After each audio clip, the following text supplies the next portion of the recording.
우리 일부 예배 때 보니까 너무나 감사했던 게 한 명도 빠짐없이 성경책을 다 들고 왔었어요. 여러분들 생명의 말씀책을 들고 다니십시오. 오늘도 많은 분들이 참석해 주셨는데 특별히 성경을 꼭 챙겨서 함께 해주시면 좋겠습니다. 우리 사도행전 1장 4절에서 5절의 말씀을 우리 같이 한 목소리로 봉독하도록 하겠습니다. 시작. 사도와 함께 모이사 그들에게 분부하여 이르시되 예루살렘을 떠나지 말고 내게서 들은 바 아버지께서 약속하신 것을 기다리라.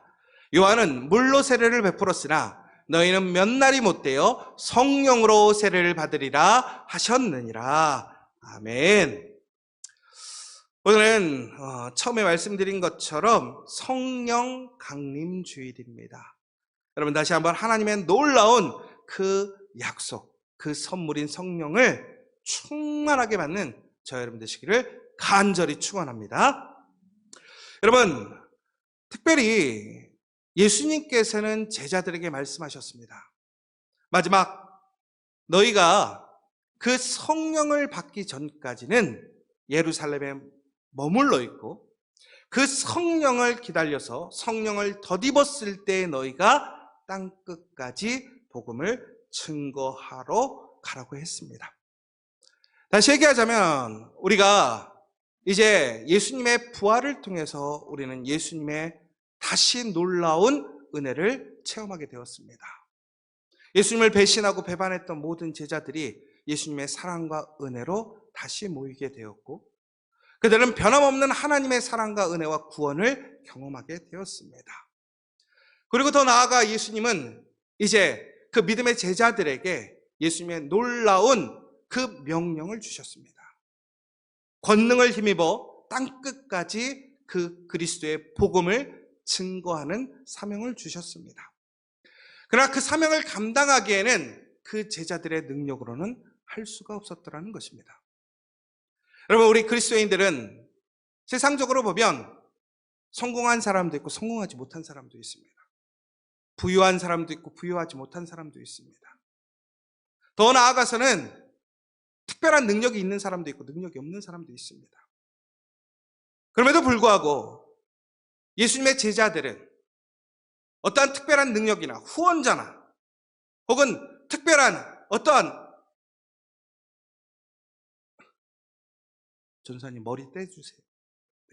네. 특별한 능력이나 은혜 없이 여러분들 그곳으로 나아가게 되었다는 것입니다. 그런데 어떻게 나아가게 되었을까요? 바로 성령의 은혜와 능력으로 나아가게 되었다는 것입니다. 제자들이 권능을 받았다고 되어 있습니다.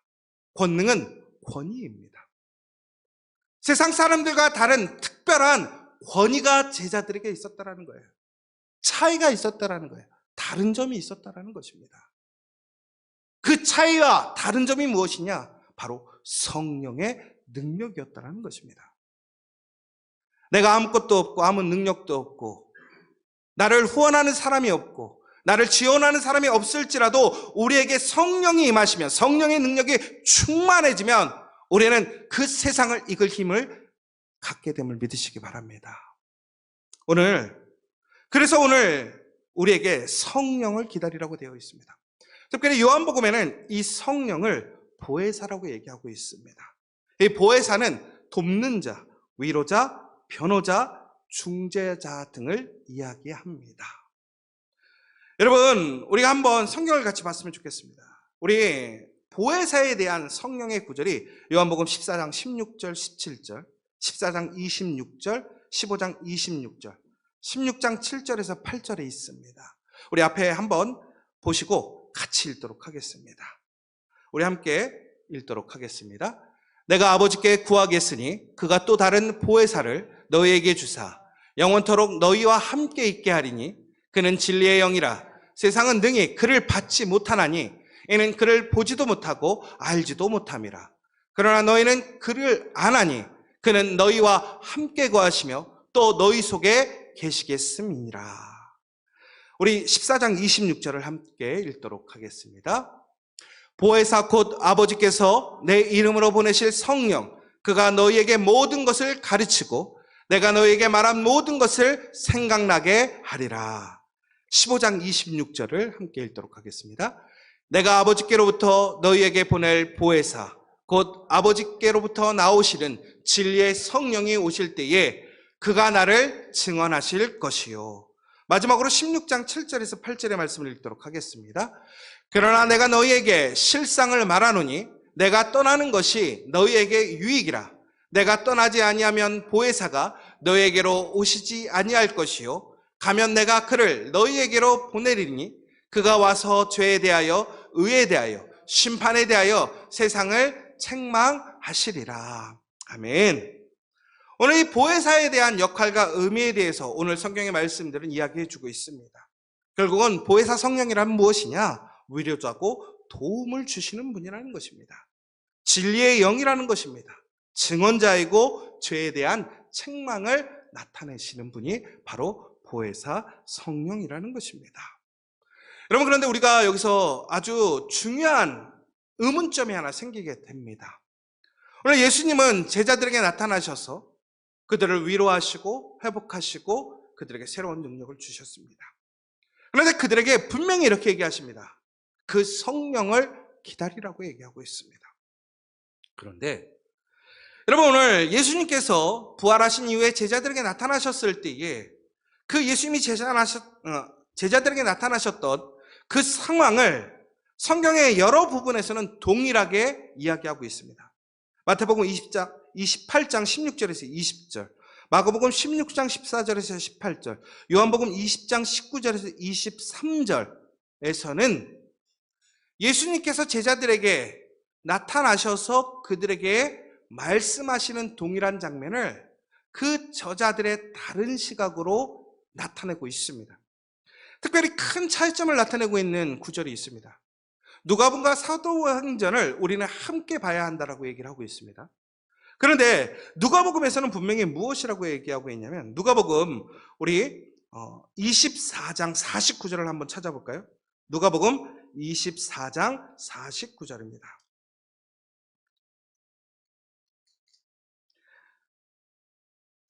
우리 같이 한 목소리로 읽도록 하겠습니다. 시작.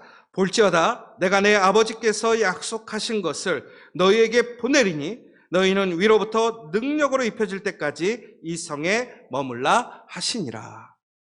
예수님께서 마가의 다락방에 제자들이 모여 있을 때에 그들에게 나타나셔서 전국적으로 결론적으로 얘기하신 게 뭐냐면, 내가 내 아버지께서 약속하신 그것이 하늘로부터 너희에게 내려올 때까지, 그것을 덧입을 때까지 이 성에 머물라라고 얘기를 하고 있더라는 겁니다.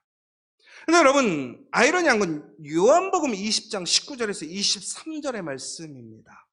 우리 함께 다 같이 찾아볼까요? 요한복음 20장 19절에서 23절의 말씀입니다.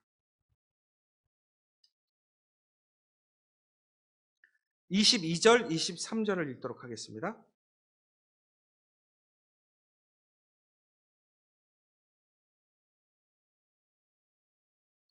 요한복음 20장입니다.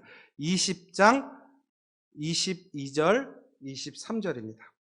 다 찾으셨으면 저와 함께 읽도록 하겠습니다. 이 말씀을 하시고 그들을 향하사 숨을 내쉬며 이르시되 성령을 받으라.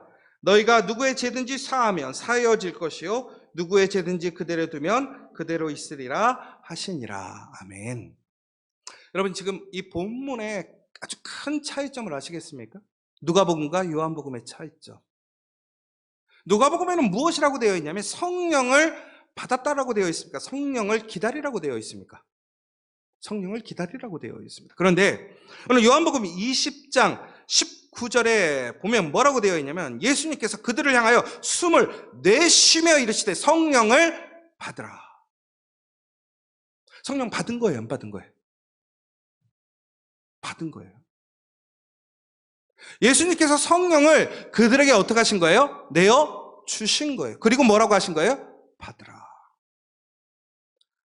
여러분, 이것에 대해서 우리 어떤 이제 교육자들끼리 저희가 좀 회의를 할 때 이런 얘기를 했어요. 누가복음은 사도행전을 함께 병행해서 봐야 되는 부분이고 요한복음은 조금 다른 관점에서 보기 때문에 이것을 같이 보면 안 되지 않을까요? 라는 얘기도 있어요. 그러나 그렇지 않습니다. 여러분, 요한복음이든 누가복음이든 마태복음이든 간에 그것은 예수님께서 이 땅에 오신 그 사실을 제자들이 기록해 놓았던 사실이라는 것입니다. 그러면 왜 오늘 우리는 왜 다른 내용과 같은 내용들을 보게 될까요? 이미 성령이 제자들에게 임했다라는 거예요. 받았다라는 거예요.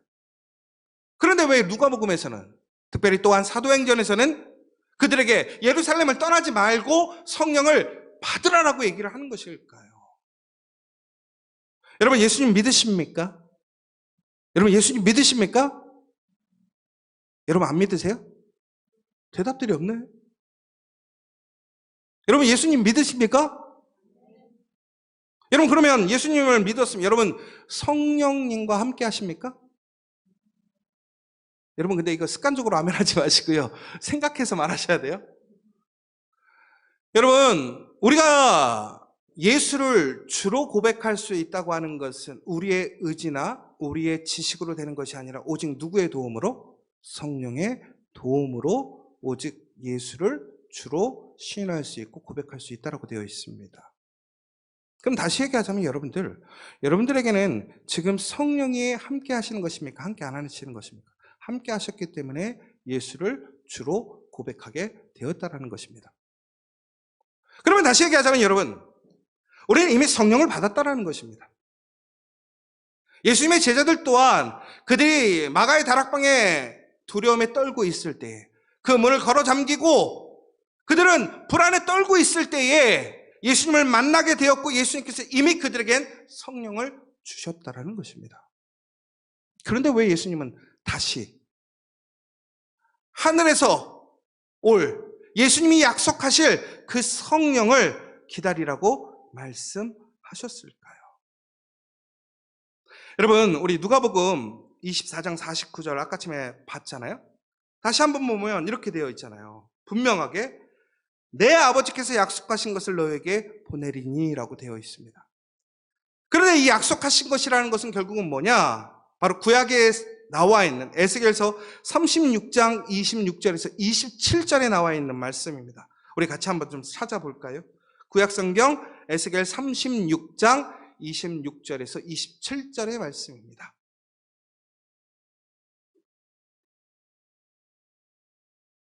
구약성경 에스겔 36장 26절에서 27절의 말씀입니다.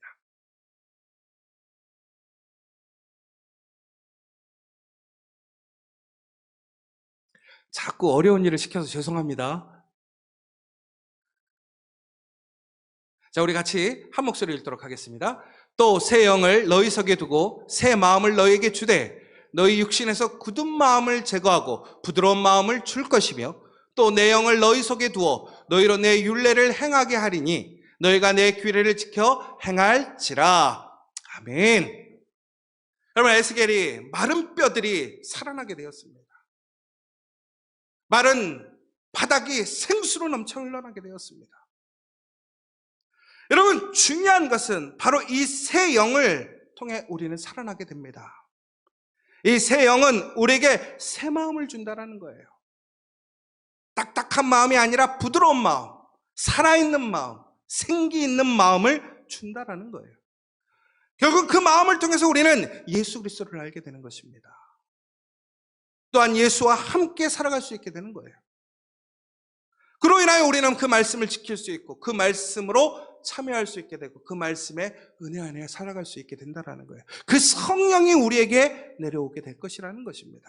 다시 얘기하자면 우리가 아까 전에 요한복음에서 보았던 것처럼 그 보혜사 성령이 우리와 함께 하시겠다는 것입니다. 그런데 이미 예수님은 그 제자들에게 성령을 주셨다는 거예요. 여러분, 그렇다면 성령이라는 것은 우리가 이미 나와 함께 하심에도 불구하고 우리는 성령을 새롭게 받아야 되느냐라는 질문이 생길 수 있다는 것입니다. 여러분, 여기서 아주 중요한 사실이 하나 있습니다. 오늘 제자들이 그 성령을 받았다고 하는 것은 이렇게 제가 설명드릴 수 있어요. 여러분, 저희가 오늘 이 장소에 함께 예배를 드리고 있습니다. 그런데 갑자기 이 장소가 폐쇄가 되었어요.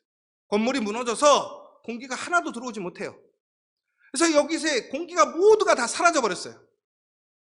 여러분, 그러면 여기서 여러분, 우리가 아무리 숨을 쉬어도 우리가 숨을 쉴 수 있습니까? 없습니까? 쉴 수가 없습니다. 왜? 공기가 하나도 없기 때문에. 우리가 아무리 숨 쉬는 행위를 해도, 노력을 해도 공기가 없기 때문에 우리는 숨을 쉴 수가 없는 것입니다. 그런데 오늘 이 제자들의 상황이 그렇습니다. 그들은 예수님을 부인하고 떠나갔습니다. 도망갔습니다. 예수님과 그들은 분리되었습니다. 결국엔 그들의 삶 속에 생명력이 끊어진 것입니다. 그들의 평화가 사라진 것입니다. 여러분, 우리가 기억해야 될 것은 예수님이 제자들에게 처음 나타나셔서 그 제자들에게 처음 하신 말씀이 무엇인 줄 아십니까? 평안을 주노라.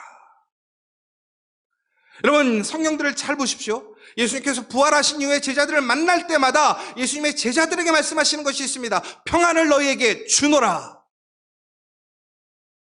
여러분, 평안하십니까? 여러분, 여기서 놀라운 사실이 하나 있어요. 뭐냐면 우리는 평안하기를 원합니다. 평화를 누리기를 원합니다. 평화의 사람이 되기를 원합니다. 그런데 중요한 것은 그 평안은 결코 사람을 통해서 주어지지 않는다라는 사실입니다. 사람의 지식이나 사람의 의지나 사람의 노력이나 사람의 능력으로는 결코 그 평안이 우리에게 거하지 않는다라는 것입니다. 평안이 없으면 어떻게 될까요? 우리는 불안합니다. 두렵습니다. 다툼과 분쟁 가운데 살아가게 됩니다. 시기와 질투와 그러한 죄악의 삶 속에서 우리는 항상 지옥과 같은 삶을 살아갈 수밖에 없다는 거예요. 그런데 오늘 예수님이 다시 제자들에게 오셨습니다. 그리고 그들을 다 불러 모으시고 용서하시고 사랑으로 그들을 다시 그 자리에 회복시켜 주셨습니다. 이것은 무슨 얘기냐? 오늘 이곳에 공기가 막혀서 죽을 수밖에 없는 이 폐쇄된 공간에 예수님께서 구멍을 뚫어서 우리에게 다시 호흡할 수 있는 공기를 주셨다라는 사실입니다. 여러분, 오늘 요한복음에 나와 있는 그 생기를 부어주시며 성령을 받으라라고 되어 있던 모습은 바로 창세기에서 하나님께서 인간을 창조하신 이후에 그 코에 생기를 불어넣으셨을 때 그 동일한 단어이고 모습입니다. 결국은 사람이 살아나는 것은, 사람답게 살아가는 것은, 사람이 사람으로서의 그 가치와 역할을 감당할 수 있는 것은 오직 하나님의 영이 임하실 때, 그 생기가 우리 안에 들어오게 될 때에 우리가 그렇게 살아갈 수 있게 된다는 사실입니다. 그것을 잃어버렸다는 거예요. 그러나 오늘 예수님은 그들을 다시 부르시고 그들의 죄를 용서하셨습니다. 그들의 모든 죄를 감당하셨어요. 그리고 이제 그들에게 새 생명을 불어넣어 주셨다는 거예요. 새 힘을 주셨다는 거예요. 그러면 여기서 우리가 아주 중요한 포인트는, 그러면 왜 우리는 다시 성령을 받아야 하는가? 여러분, 이 방 안에 이제 공기가 가득 찼어요. 그럼 우리는 숨을 쉴 수 있습니까? 없습니까? 숨을 쉴 수 있죠. 근데 죽는 사람이 있더라고요. 어떤 사람이 죽을까요? 숨 안 쉬는 사람. 여러분, 이곳에 공기가 가득 차 있지만 숨을 쉬어야지만 살 수 있다는 사실을 기억하시기 바랍니다. 여러분, 지금 숨 쉬고 계십니까? 안 쉬고 계십니까? 쉬고 있으니까 이 자리에 계시는 겁니다. 안 쉬면 하늘나라로 가시는 거예요. 여러분, 다시 얘기하자면 예수님께서는 우리에게 그 생명을 주시기에 이 땅에 오셨고 그 생명을 주셨습니다. 그 능력을 주셨습니다. 그러나 우리가 성령 충만하지 않으면 우리는 결코 그 평안을, 생명력 있는 삶을 살아갈 수 없다는 거예요. 그러므로 우리는 어떻게 해야 되느냐? 하늘로부터 내려오는 그 성령을 의지하고 더욱더 성령을 구하고 성령의 은혜를 생명세례로 받아야 한다는 사실입니다. 이것은 한 번의 사건의 구원과는 다른 사건이라는 것입니다.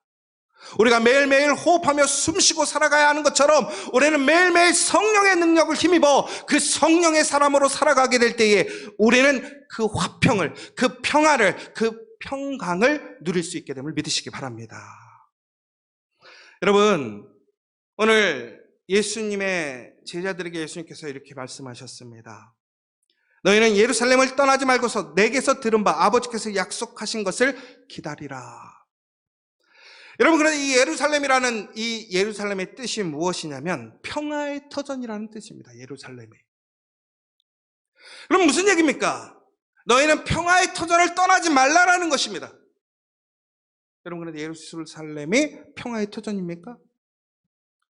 여러분, 예수님의 제자들이 그들이 예수님을 만나는 그 마가의 다락방 예루살렘에 있을 때 그들은 두려웠습니다. 불안했습니다. 여러분, 거기는 평화의 땅이 아닙니다. 오히려 그들이 다칠 수 있는 것이고 불안한 것이고 위협받는 것이었다라는 것이에요. 그러나 오늘 그곳에 머무르라고 하는 것은 그것이 바로 평화의 땅이 되기 때문에 그렇습니다. 누구로 인하여? 예수 그리스도로 인하여.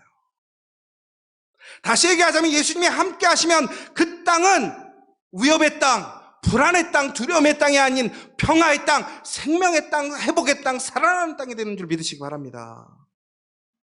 사랑하는 여러분, 오늘 우리에게 말씀하시는 것은 뭐냐면 바로 그 성령을 통해서 우리가 평화의 사람이 되어야 한다라고 이야기를 하고 있다는 것입니다. 오늘 그 성령을 받으면 우리는 어디로 가야 합니까? 땅끝까지 가야 합니다. 여러분, 땅끝까지 복음을 증거하는 선교적 삶, 선교적 교회가 되어야 한다는 것입니다. 그런데 중요한 것은 그 선교적 삶, 선교적 교회가 되려면 먼저 내가 어떠한 사람이 되어야 되느냐? 평화의 사람이 되어야 한다는 것입니다. 평화를 누리는 사람이 되어야 한다는 것입니다. 평화를 끼치는 사람이 되어야 한다는 것입니다.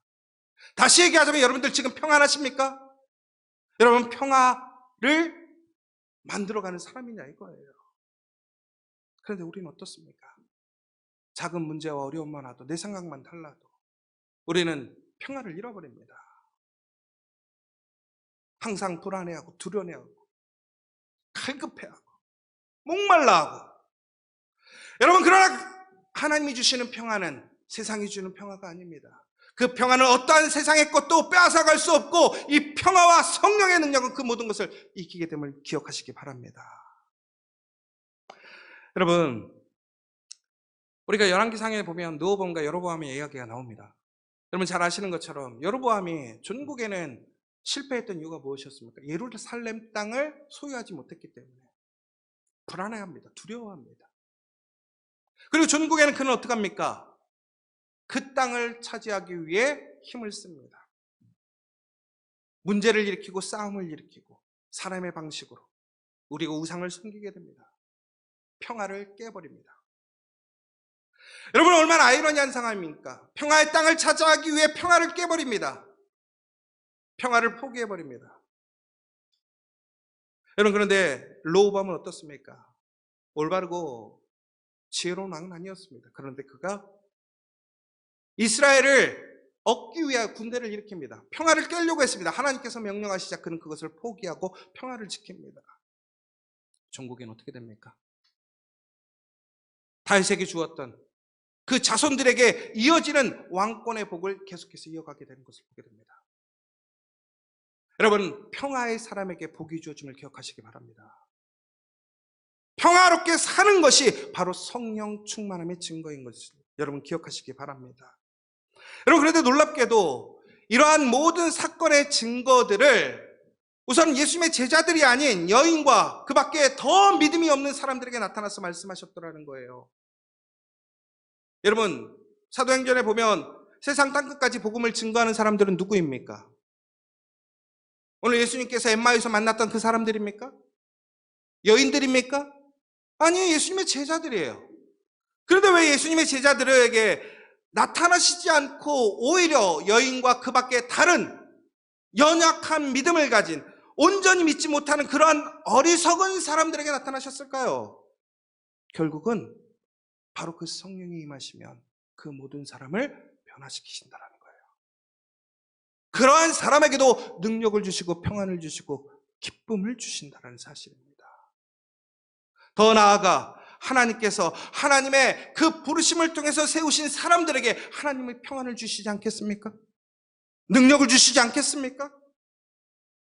여러분, 결국은 하나님께서는 우리의 모습을 통해서 그 평안이, 화평이 넘쳐나기를 원하시는 것입니다. 여러분, 한번 생각해 보세요. 나는 평안한 사람인가? 나는 우리 가정에서 평화를 나타내는 사람이고 평화를 만들어가는 사람인가? 아니면 평화를 부시는 사람이고 평화를 망치는 사람인가? 나의 직장에서 나는 어떤 사람인가? 우리 교회에서 나는 어떤 사람인가? 여러분, 우리가 성령을 받았다고 함에도 불구하고 어떻게 우리가 평화를 지키지 못할까? 여러분, 개그맨 노홍철을 아십니까? 노홍철에게 어떤 여인이, 그 여대생이 질문을 했어요. 어떤 모임 같았어요. 거기서 이렇게 물어보는 거예요. 제가 일을 선택해야 되는데 돈 많은 일을 돈 많이 받는 일을 선택해야 될까요? 아니면 돈을 적게 벌지만 내가 좋아하는 일을 선택해야 될까요? 노홍철이 대답을 했습니다. 뭐라고 대답했냐면 노홍철이 이렇게 대답했습니다. 좋아하는 일을 해야 합니다. 그러나 좋아하는 일을 해서 돈을 많이 벌 수 있는 것이 가장 좋은 일입니다. 그런데 좋아하는 일을 한다는 것은 단순히 내가 그냥 좋아하는 일을 하는 것이 아닙니다. 진짜 좋아하는 일을 해야 한다는 거예요. 그런데 진짜 좋아하는 것에는 차이가 있다는 거예요. 진짜 좋아하면 나타난다는 거예요. 진짜 좋아하면 미친다라는 거예요. 진짜 좋아하면 스스로 방법을 찾고 남들이 생각하지도 못했던 일들을 해낸다는 거예요. 좋아하면 끝까지 포기하지 않고 믿고 매달린다는 거예요. 그럼 제가 캐나다에 있을 때 우리 고등학교 애들이 이제 대학을 가게 되면 이 학생들이 보통 한 학기나 1년을 다니고 대부분 휴학을 해요. 왜 그러냐면 너무 공부가 힘든 거예요. 제가 고등학교에서 했던 공부랑 대학에서 공부했던 것이 너무 차이가 많이 나고 분량이 너무 많고 경쟁이 너무나 심각하게 세지고 그러다 보니까 그 한 학기나 1년이 지나면 보통 휴학을 하고 아예 쉬던가 병원을 다니는 애들이 그렇게 많았어요. 우울증에 걸리고 막 불안에 휩쓸리고 여러분 그런데 웃긴 게요. 제가 대학 때 저희 스타크래프트라는 게임이 나오기 시작했습니다. 광풍이었어요. 광풍. PC방에 그 스타크래프트를 하는 것 때문에 저희 신학교에 있음에도 불구하고 많은 선배들이 스타크래프트에 미쳐가지고 막 일주일에 2주일을 PC방에 계셨어요. 근데 놀라운 것은 여러분 공부하면서 일주일 2주일 하면 막 미쳐버리려고 그래요. 병원에 가거든요. 근데 PC방에서 일주일 2주일 하면요 몸은 피곤하지만 병원을 안 가더라고요.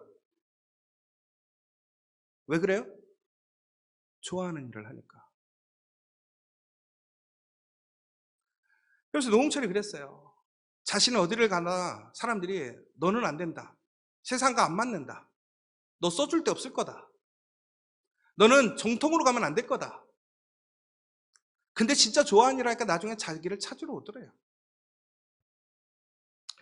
여러분, 우리가 흔히 이런 말을 씁니다. 뭔가 쉬었다. 뭐에 홀렸다.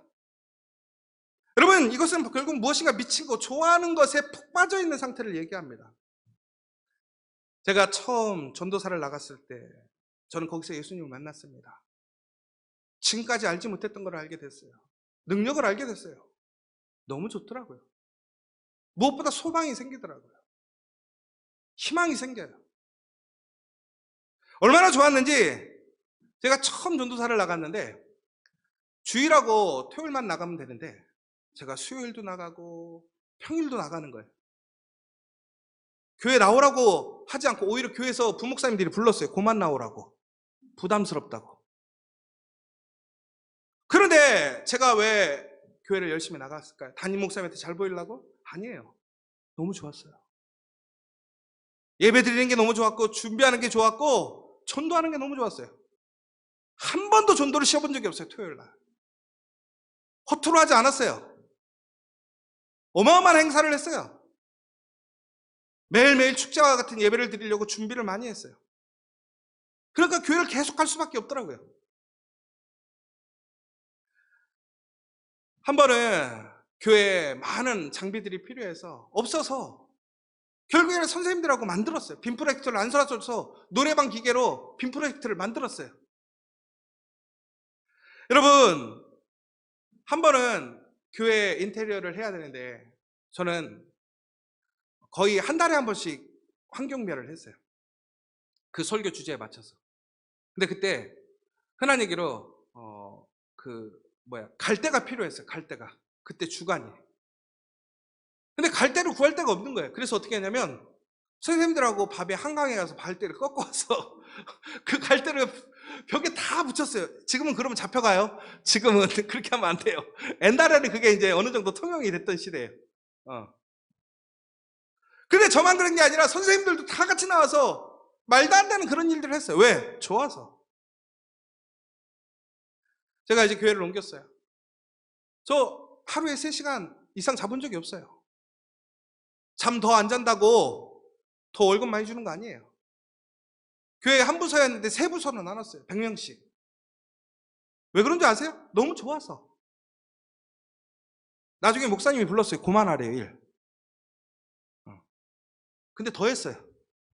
방송국도 만들고 PC방도 만들고. PC방이 유행했어요. 교회에 컴퓨터를 사달라니까 돈이 없대요. 방만 달라고 그랬어요. 우리 가끔씩 미국에서 오는 김명수 집사님 아시죠? 그 집사님이랑 교회에 폐품 같은 컴퓨터들을 다 모아서 새로 조립해가지고 PC방을 만들었어요. 대박 났어요.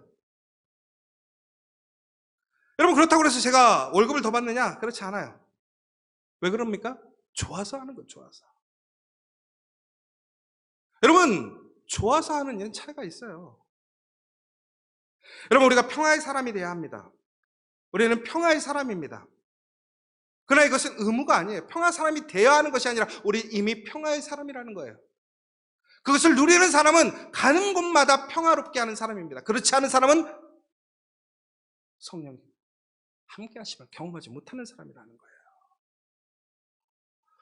여러분, 우리가 정말로 중요한 것은 사도행전 6장 9절에서 10절, 지난주에 제가 설교 시간이 짧아서 얘기를 못했는데, 우리가 사도행전 6장 9절에서 15절에서 특별히 15절의 말씀을 보면 이제 스데반이 돌을 맞아 죽는 장면입니다. 근데 15절에 뭐라고 되어 있냐면, 공중에 앉은 사람들이 다 스데반을 주목하여 보니 그 얼굴이 천사의 얼굴과 같더라. 여러분, 지금 상황이 어떤 거냐면 사람들이 지금 스데반을 비방하고 있더라는 거예요.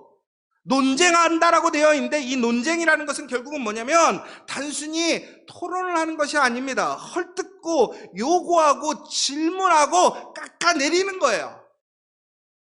더 나아가서는 스데반을 죽이려고 돌덩이를 들었어요. 욕하고 있어요. 그런데 스데반이 어떻다라는 것입니까? 그 가운데서 웃고 있더라는 것입니다.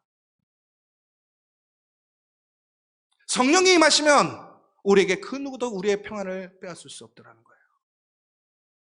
이러한 삶을 살고 싶지 않습니까?